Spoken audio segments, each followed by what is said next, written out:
Bismillahirrahmanirrahim. Assalamualaikum warahmatullahi wabarakatuh. Selamat siang, Om Swastiastu, salam kebajikan.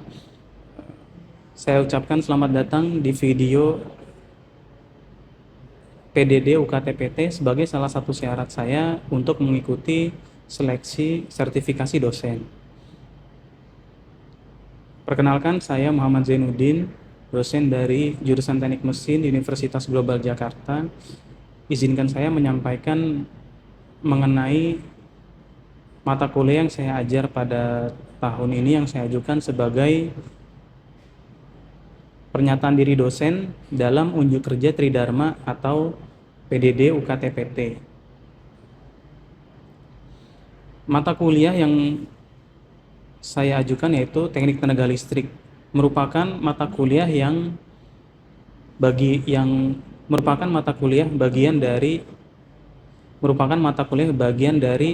syarat wajib kelulusan bagi mahasiswa di jurusan Teknik Mesin Universitas Global Jakarta. Mata kuliah ini memberikan pemahaman kepada mahasiswa mengenai pembangkit tenaga listrik, khususnya pada pembangkitan, distribusi, dan pemanfaatannya sehari-hari. Pada mata kuliah ini akan dibahas beberapa prinsip-prinsip mengenai teknik tenaga listrik, khususnya pada mata kuliah ini juga dibahas prinsip-prinsip mengenai pembangkit tenaga listrik, prinsip-prinsipnya, serta bagaimana sistem tenaga listrik dialirkan mulai dari pembangkit hingga ke konsumer atau ke rumah-rumah yang ada sebagai studi kasus di Indonesia.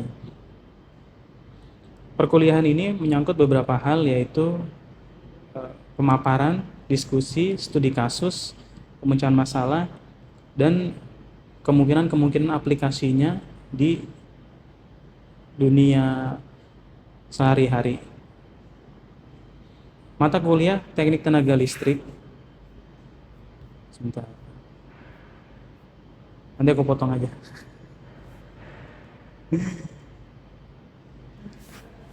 CPL yang dibebankan kepada prodi di mata kuliah ini yaitu pertama, mampu menerapkan pengetahuan matematika, sains, dan teknologi informasi dan keteknikan untuk mendapatkan pemahaman menyeluruh tentang prinsip-prinsip keteknikan dalam sistem mekanik. Secara kontekstual, hal ini akan dikaitkan dengan proses pembangkitan dan konversi energi yang berkaitan dengan teknik mesin.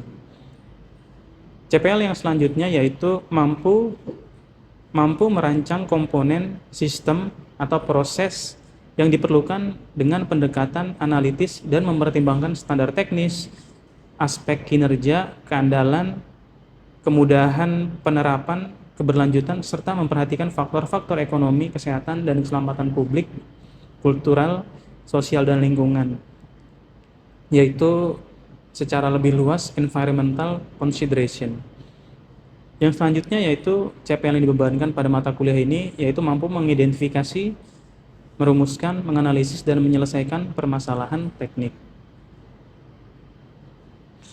Yang terakhir yaitu mampu memilih dan memanfaatkan sumber daya, perangkat perancangan, metode keahlian terbaru, serta analisis rekayasa berbasis teknologi informasi dan komputasi yang sesuai untuk merancang, membuat, memelihara sistem mekanik, yaitu mechanical system, serta komponen-komponen yang diperlukan.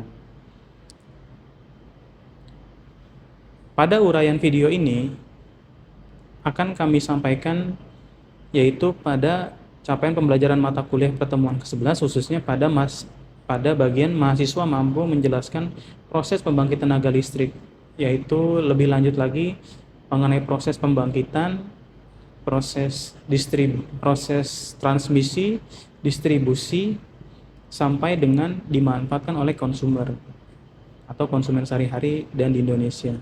Pada mata kuliah ini pula, pada semester ini saya dibantu oleh salah satu praktisi dari industri, khususnya pada perusahaan PLN Engineering, yaitu Pak Pak Ahmad Nawawi, sehingga beberapa hal-hal yang berkaitan dengan mata kuliah dapat dijelaskan secara lebih kontekstual dan praktis dengan studi kasus yang lebih luas dan contoh-contoh nyata yang ada di lapangan berdasarkan pengalaman Pak Ahmad Nawawi tersebut. Oke, baik. Mari kita saksikan video pembelajaran saya saat melaksanakan perkuliahan teknik tenaga listrik. Bismillahirrahmanirrahim. Assalamualaikum warahmatullahi wabarakatuh. Selamat pagi rekan-rekan semuanya. Selamat datang di kuliah teknik tenaga listrik. Ini pertemuan ke-11 mungkin ya. Ini udah minggu ke-11 termasuk UTS kayak gitu ya. Jadi di pertemuan ini kita akan membahas sedikit mengenai elemen sistem tenaga ya. Jadi ketika kita berhubungan dengan teknik tenaga listrik itu kan bukan cuma masalah-masalah misalnya kayak gitu ya, penggunaan aja, tapi kita juga pengen tahu pembangkitan gitu, gimana suatu sistem kita bangkitkan listriknya sampai menuju ke pelanggan kayak gitu. Nah, dalam kasus kayak gitu ada beberapa elemen-elemen yang membentuk sistem tenaga tersebut ya. Nah, kalau yang ketika kita berkolaborasi dengan praktisi kemarin, rekan-rekan ada yang datang gitu ya, teman-teman mungkin akan mendapati beberapa hal kayak Pak Awi itu menyampaikan misalnya mengenai beberapa jenis-jenis dari pembangkit listrik kayak gitu ya. Pembangkit listrik mulai dari PLTU, PLTD dan seterusnya, dan elemen-elemennya, dan kayak sempat dibahas juga bahkan teman-teman udah ikut kuisnya juga. Misalnya pembangkit listrik tertentu itu kelemahannya apa, kekurangannya apa gitu. Misalkan startup time yang cenderung tinggi kayak gitu ya. Terus harusnya lebih cepat, lebih bagus, tapi kok ada satu pembangkit yang dia perlu startup time yang tinggi banget gitu. Dan seterusnya. Nah, kita bahas dulu sedikit beberapa hal yang berkaitan dengan elemen sistem tenaga. Misalnya, ini rekan-rekan bisa perhatikan bahwa ada beberapa hal yang menyangkut dari sistem tenaga listrik. Ini salah satu bagian dari teknik tenaga listrik ya. Nah, kalau teman-teman perhatikan juga, ini bersama Pak Awi juga dengan praktisi kita di batch keempat ini, Pak Awi ya dari PLN Engineering, itu kita juga pernah mendengar bahwa ketika melakukan pembangkitan listrik itu harus yang namanya ekonomis. Nih, sekarang coba bayangin kita melakukan pembangkitan listrik gitu ya, tapi entah gimana itu nggak ekonomis, nggak bisa kita pakai, ataupun kalau dipakai secara harga itu nggak pas ya, harganya rugi lah kayak gitu ya. Kayak misalkan ketika Pak Wi juga sempat bilang pembangkitan listrik di luar Pulau Jawa itu sering malah merugi sebetulnya ya, karena penggunanya masih sedikit. Jadi kita membangkitkan listrik di mana itu ada umurnya misalkan 20 tahun, 15 tahun. Tapi selama umur pembangkit itu digunakan, penggunaannya nggak optimal karena memang mungkin penduduknya masih sedikit atau industrinya masih sedikit kayak gitu misalnya ya.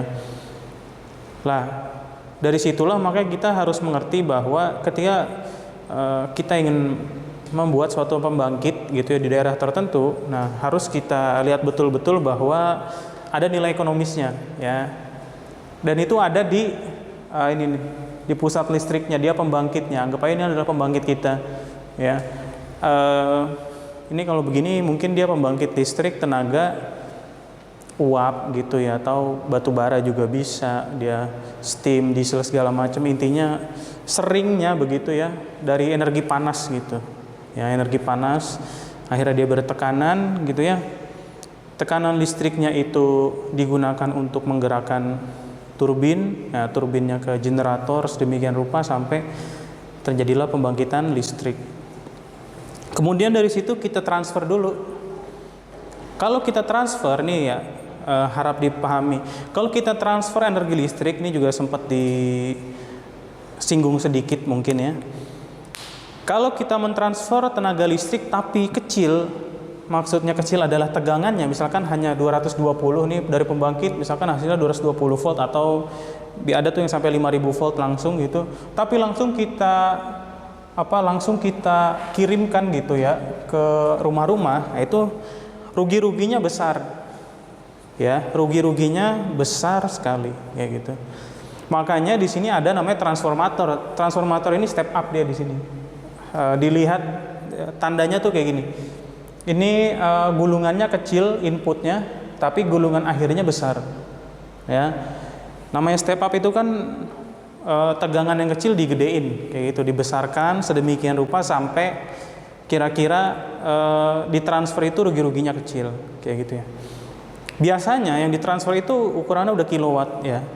Bisa 100.000 kilowatt ya, 80.000 kilowatt, 80.000 watt berarti 80 kilowatt gitu ya, kilowatt kilovolt gitu, dan seterusnya lah. Itu baru kita rugi-ruginya sedikit ya, kayak gitu. Setelah di step up baru ditransfer ke, mungkin ini SUTET, saluran udara tegangan ekstra tinggi gitu. Teman-teman udah sering lah lihat tower listrik, mungkin di kasus kita juga gitu di dekat rumah dekat tempat saya beraktivitas dulu, ada satu area itu dia persis di bawah SUTET, tapi situ perumahan rame ya. Mungkin teman-teman pernah ada nggak? Kalau Fatur ada dekat itu nggak tuh? SUTET-nya paling nggak gede gitu Pak. Nggak gede ya. Jadi memang klasifikasinya juga macam-macam. Kayak gininya nanti teman-teman mungkin kalau kita bisa bahas lebih lanjut tuh ada macam-macam. Ada yang dia tuh misalkan jalurnya ada 5 gitu, ada berapa itu beda-beda tuh ya, beda-beda. Nah, semakin dia besar, semakin tinggi itu tegangannya juga besar. Itu kalau secara ininya lah, secara non teknisnya, tapi memang ada ciri-cirinya kayak gitu. Dan sampai di rumah kita itu dia ditransfer dulu, ini belum sampai ke rumah kita transfer dulu. Nah, ini cuma model aja. Ditransfernya itu bisa jauh banget. Ya bisa beratus-ratus kilo, mungkin ribuan kilo juga ada kali ya. Kayak gitu. Antar pulau, tapi misalkan via bawah laut itu juga udah ada. Ya. Lah ini kan kalau misalkan dia ditransfer dengan besar, dengan tegangan yang besar, itu rugi-ruginya kecil. Ya, setelah ditransfer misalkan ada pembangkit di Jatiluhur gitu ya, mau ditransfer ke Bekasi gitu ya, kan lumayan tuh jaraknya, dia harus ditinggikan dulu. Nah, ketika udah sampai di Bekasi, di area dekat-dekat konsumer, sama mereka diturunkan tegangannya. Ini sama trafo lagi nih, kelihatan juga bahwa lilitan di inputnya itu lebih kecil daripada lilitan di outputnya. Ini artinya step down ya, mungkin dari situ 200 misalkan 100 kilo volt gitu ya, diturunin jadi sekian, misalnya 5.000 aja kayak gitu. Nah, kemudian ini udah area konsumer. Ini sering di dekat-dekat rumah kita ini mungkin kita udah lihat ya, yang cuma satu tiang satu pancang, terus biasanya ada 3 tuh, ada 3 kabel utama tuh ya. Itu udah di tempat-tempat kita tuh. Tapi itu belum persis yang ke rumah kita. Nanti kalau ke rumah kita, dia akan ada trafo di sekitar rumah kita, dekat tempat saya juga ada. Pasti kalau teman-teman perhatiin, dekat tempat teman-teman juga ada. Karena di kasus tempat saya itu, cerita sedikit, waktu itu hujan besar gitu ya, badai juga, ada semacam listrik, bukan listrik, thunder lah gitu ya, ada petir gitu ya. Lah, sayang banget waktu itu petirnya nyamber ke arah trafo. Ya, petir ini kan gede tegangannya, gede wattnya, meskipun dalam waktu yang sekejap kayak gitu ya. Lah, di kasus kayak gitu, mau nggak mau kena trafonya rusak. Nah, itu di tempat saya sempat mati lama banget ya, karena dia harus ganti trafo, dan trafonya itu berat. Kita tuh ada trafo hibah dari salah satu perusahaan kayak gitu, kita kerjasama, mungkin trafonya nggak dipakai atau mungkin memang buat kita belajar kayak gitu. Itu trafonya tuh sekian ton teman-teman ya.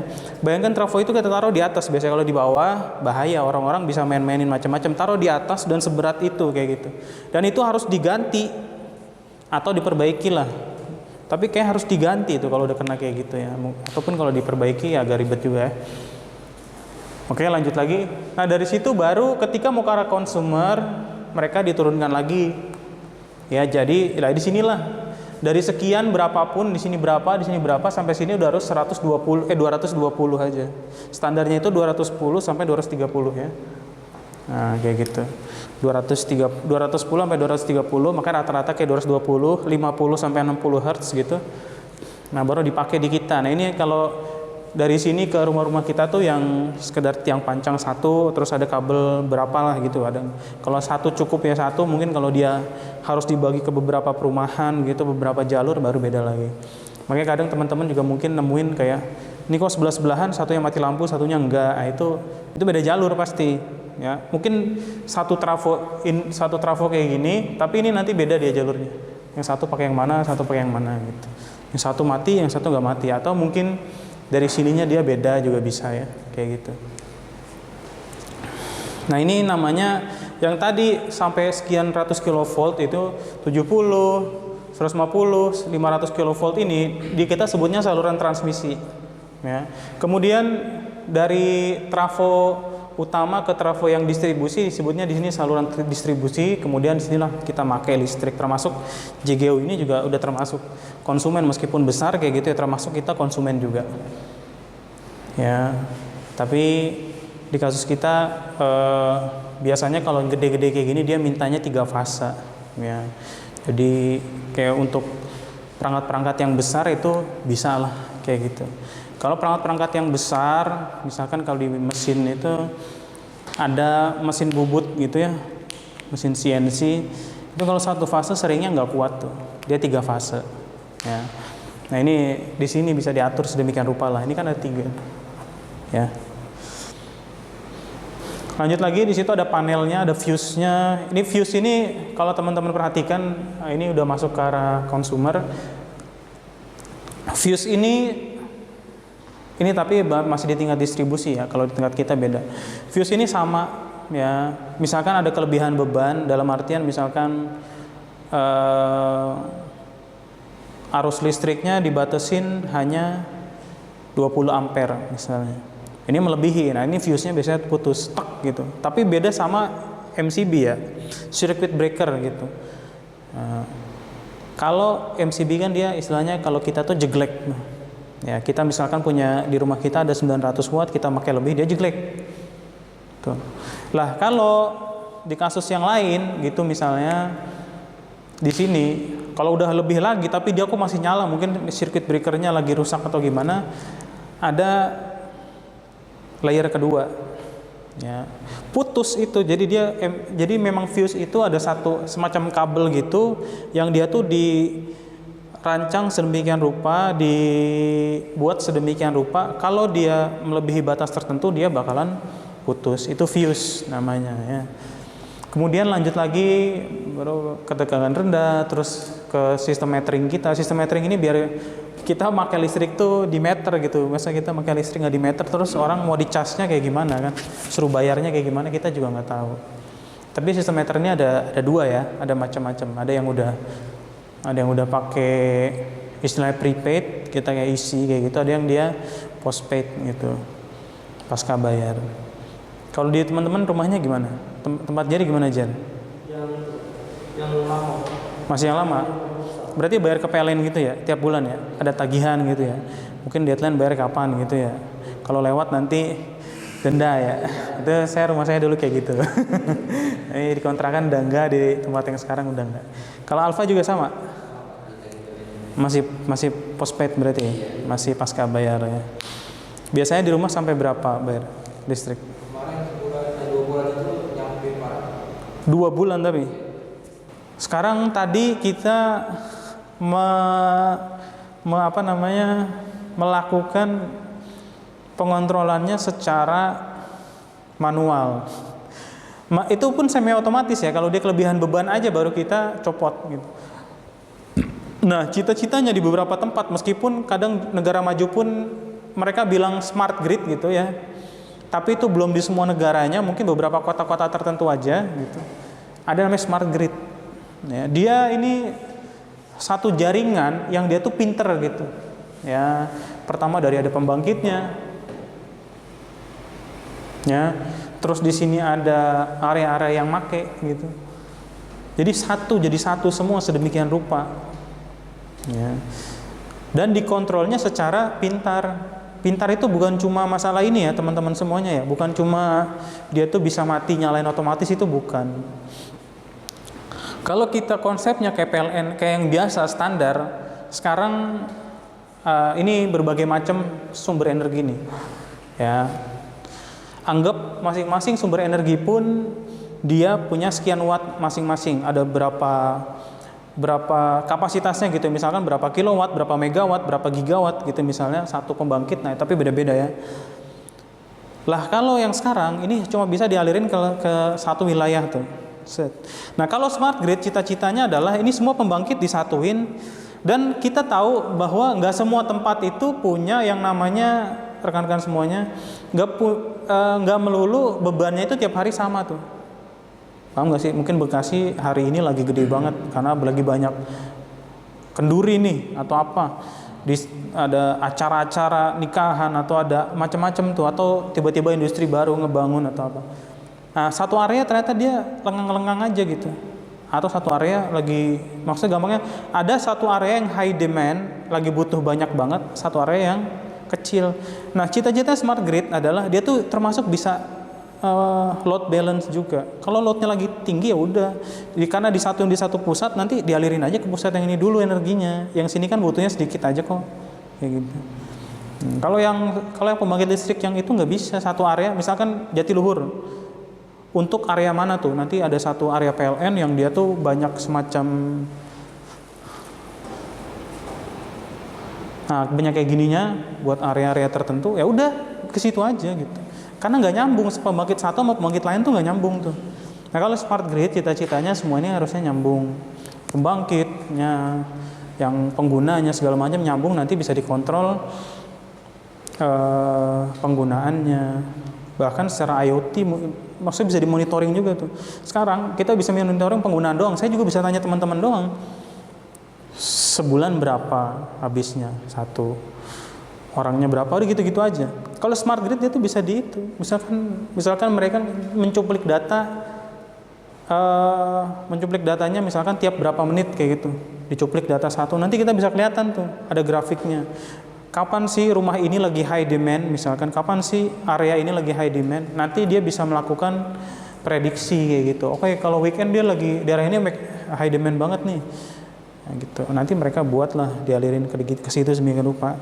Bisa semua dikontrol secara smart lah kayak gitu. Ada yang ada sisi otomatisnya, ada tetap butuh analisis manusianya gitu ya. Tapi itunya dalam bentuk smart grid itu pengalirnya sama kayak tadi juga. Sama-sama. Ininya jadi smart grid ini kan kayak gini kan kelihatannya smart, hijau hitam hijau kayak gini, terus dia kayak bagus banget. Sama-sama. Ini kan pembangkitnya ada yang renewable, ada yang pakai photovoltaik, ini ya apa panel surya gitu. Terus ini hydraulic power generation, thermal power plant, terus nuklir, sama kok semuanya sama. Tapi ini kan kalau yang non smart grid cenderung satu pembangkit untuk satu area aja kayak gitu. Nah ini kan kita berapa area kita buat kan kayak gitu. Enak tuh kalau kayak gitu. Tapi implementasinya juga susah karena ini kan antar wilayah. Di kasus kita, di mana pemerintah daerahnya juga bermacam-macam, belum lagi ada tekanan-tekanan politik, nyatuin kayak gitu agak susah. Ya. Kalau IKN rencananya begitu, tapi butuh dana yang besar juga tuh IKN. Nah, kalau teman-teman CPNS nanti ke IKN aja. Nah, tapi itu kelakar aja ya. Kelakar tuh bercanda lah gitu. Cita-citanya kayak gitu, pembangkitnya udah ada sendiri. Mungkin gak cuma satu pembangkit. Sekarang bayangin kalau misalkan kita pembangkit udara doang, pembangkit pakai angin gitu, bukan udara, pembangkit angin. Tapi anginnya lagi nggak berhembus. Apakah kita terus nggak pakai listrik? Ya kagak bisa. Kita juga bisa memilih. Ini kan ada yang renewable, ada yang misalkan thermal power plant, otomatis mau nggak mau tuh batu bara, diesel itu pokoknya thermal tuh yang dia harus ngebakar dulu tuh. Ya, sekarang bayangin kita tuh kan pengennya semuanya green, ya, air fotovoltaik itu angin fotovoltaik sama ini air itu kita pengennya dia yang dominan lah gitu. Tapi karena ini perlu ngikut kejadian alam kan nggak melulu juga. Kadang mungkin lagi tinggi, kadang lagi rendah. Nah dengan smart grid juga, tapi ini skemanya masih banyak dibahas lah ya. Kita belum ada yang dapat. Jadi kalau misalkan persisnya kayak gimana, saya juga belum bisa ngomong persis kayak gitu. Cita-citanya juga kita bisa balance di penghasilan gitu. Yang penghasilan pembangkitnya. Kalau misalkan ternyata dari renewable energinya lagi bagus, ya udah kita produksi dari non renewable kayak yang nuclear power plant, kayak yang thermal power plant itu yang dikit aja. Tapi kalau suatu saat ternyata renewable energinya lagi kecil, ya berarti kita mau nggak mau kita harus supply dari yang pembangkit yang non renewable lah, kayak gitu ya. Itu yang bakalan kita perlu pahami betul-betul tuh. Cita-citanya sampai kayak gitu. Dari input tuh bisa kita adjust kayak gitu. Oh sini lagi kecil, ya udah sini gedein dulu lah. Kan beberapa yang renewable. Jadi salah satu ciri renewable energy itu kan kita nggak bisa kontrol. Bisa kontrol nggak sih kita angin berhembus ya? Masih kita niup? Ya kan nggak mungkin. Seberapa kuat sih kita niup kan kayak gitu. Atau kita ngapain lah kayak gitu. Misalkan yang ini fotovoltaik pakai sel surya. Ya kalau lagi mendung kayak gimana? Ya kan, kalau lagi misalkan hydraulic power plant atau misalkan pembangkit listrik tenaga air lah. Kalau misalkan alirannya lagi kenapa gitu kesumbat atau apa, apakah kita terus nggak pakai listrik? Ya kan enggak. Yang bisa kita kendalikan itu kan biasanya yang thermal, yang non renewable itu karena kita yang input aja. Pembangkitannya itu bisa kita atur. Ya, kalau di agak puncak itu kan biasanya alirannya pertama masih bersih itu. Nah, kita tinggal buat, bukan kita yang buat, malah kadang aliran itu udah ada dan emang masih bersih kayak gitu. Kita taruh aja kayak turbin atau di situ, ada turbin lah di situ, satu rancangan. Biasanya bentuknya palingan seluas meja ini doang kayak gitu ya teman-teman ya. Seluas meja ini nanti di tengah-tengahnya misalkan kayak ada baling-balingnya, tapi nanti instrumen listriknya dia taruh ke atas kayak gitu. Nanti hasil pembangkitannya langsung ditaruh ke listrik atau kadang ada yang semacam ditaruh di penyimpanan dulu kayak baterai atau apa gitu. Kita buat dari bahan yang tidak mengantarkan listrik. Iya, misalnya untuk itu. Itu pasti tester dulu apa gimana? Jadi di semua instrumen-instrumen apalagi yang udah dipakai di industri atau kita pakai sehari-hari itu semua udah ada standarnya. Standar itu melalui mana? Mereka itu ketika membuat standar, misalkan BSN gitu membuat standar jadi undang-undang, jadi peraturan menteri atau apa. Itu mau nggak mau rekan-rekan semuanya harus ada basis penelitiannya. Itu tuh udah diteliti pasti. Kalau untuk apa harus pakai bahan kayak gini dengan ketebalan segini itu udah ada.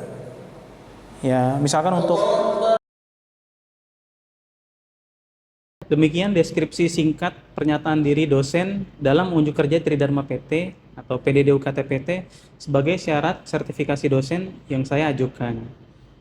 Terima kasih kepada mahasiswa, rekan sejawat, pimpinan, dan seluruh pihak yang membantu saya dalam penyusunan PDD UKT-PT ini sehingga lengkap dan dapat diajukan kepada pihak-pihak seperti Dikti, kita kemudian saksikan video pembelajaran saya saat terima kasih yang tidak ternilai juga saya sampaikan kepada jajaran pimpinan di Universitas Global Jakarta beserta staf yang membantu saya dalam melengkapi PDD UKT-PT ini. Semoga apa yang saya lakukan dapat berkontribusi secara berkelanjutan di institusi yang sama-sama kita cintai ini. Mohon maaf apabila dalam penyampaian saya banyak kesalahan. Sekian, Assalamualaikum warahmatullahi wabarakatuh.